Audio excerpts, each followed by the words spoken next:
Okay, this is something everybody gets wrong, and it pisses me off. Uh, Focus and recompose. Everybody does it, and most everybody makes a mistake doing it. Now, if you're shooting a bunny rabbit over the hill, and you got like, I don't know, 80 millimeter at the 200 millimeter lens, and you sit there, the bunny, you recompose, not an issue, right? Really, at any aperture. Well, I mean, at any aperture is not an issue.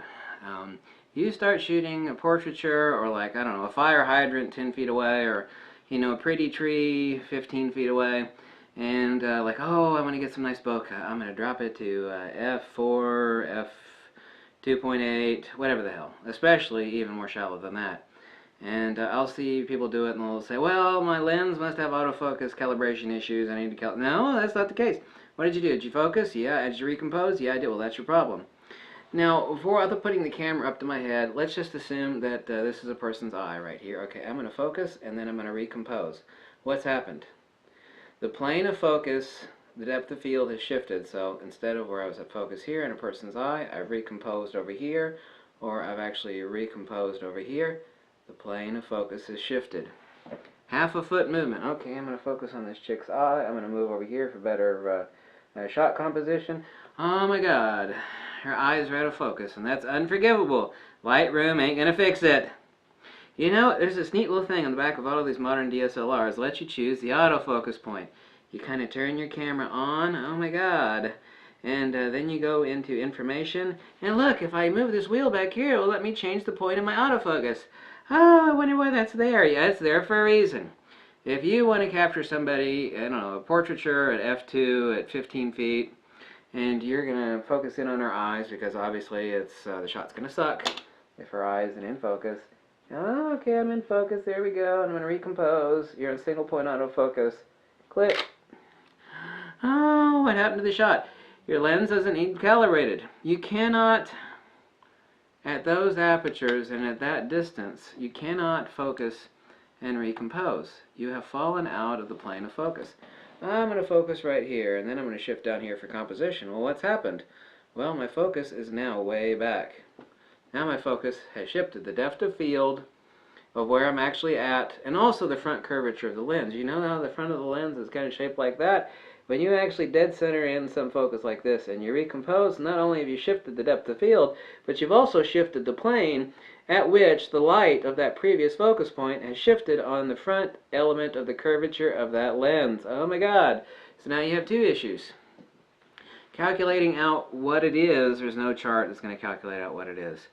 You could obviously, raise the depth of field. I'm going to dial it in at f11. Well, you don't want an f11 shot of some portrait, and you can see the back, the fine fur in the background tapestry of a portraiture shot, or taking a shot outdoors. You want a nice shallow depth of field. You don't want to ruin your composition. You're going to have to change your autofocus point on the back of your camera. It's there for a reason. Your lens doesn't need to be calibrated. Your camera's not, well, this lens has got issues of focusing. Well, did you focus and recompose? Yeah. Were you at like f4 below? Yeah. Did you do this and do that? Yeah. Well, you shifted the depth of field. Not only that, but you shifted the point at which this point of focus has shifted from the front curvature of that lens from here to here. From here to here. Okay, I'm in focus here. This is the front curvature of the lens. This is the point of focus. I've shifted from here to here. Oh, so not only have I shifted the depth of field over here, but I've actually shifted the point of focus from here to here on the front curvature of that lens. So you have additive issues. I'll see it all the time. Someone will take a picture of a bird and let's focus it on the eye, recompose. Oh my God, everything's in focus except for the eye. The shot's ruined. Autofocus point. This is also one of the main reasons. If you're going to be doing like I did at the last shoot that I did, I was doing mostly portrait shots. I actually went into my menu, turned the camera on, information. I shifted my autofocus point way the hell up here. Instead of at the middle, I shifted it way the hell up here because I knew that most of the portrait shots that I'd be doing, that I don't have that far to travel, or I don't have to travel at all.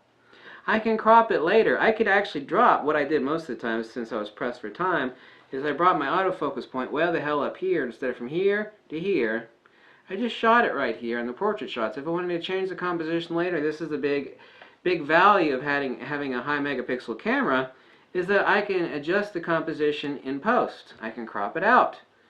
You got a high megapixel camera, you got a lot of latitude for cropping a shot. It's like, well, everything's in focus, but I didn't exactly want the composition to be cropped here, but rather here. Well, you got a high megapixel camera, it's a big help. So that's one of the big advantages of having. I crop the hell out of my shots all the time. I get it in focus, I grab it quick, I think about it, of course, but I'll usually change the composition of the crop in post, and with a lower megapixel camera, that poses an issue. So anyway, those are the issues with focus and recompose. Think about them. If you don't believe me, research it. You'll find tons of information on it. The problems of focusing and recomposing without shifting your autofocus point. Catch you later. Bye.